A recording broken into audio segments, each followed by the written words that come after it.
Hello, friends. Welcome to Creative Medicine. In this lecture, we will learn about Synthetic gonadotropin releasing hormone antagonists.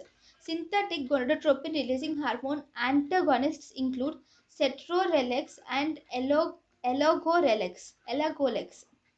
So these synthetic gonadotropin releasing hormone antagonists produces same effects like continuous gonadotropin releasing hormone, which decreases luteinizing hormone, follicle stimulating hormone, estrogen and androgens. Advantages of synthetic gonadotropin releasing hormone antagonists include there is no flare effect and there is immediate response. Disadvantage of synthetic gonadotropin releasing hormone antagonists are is that these are very expensive.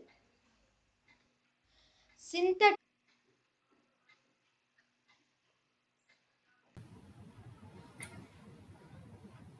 thank you and thank you for watching.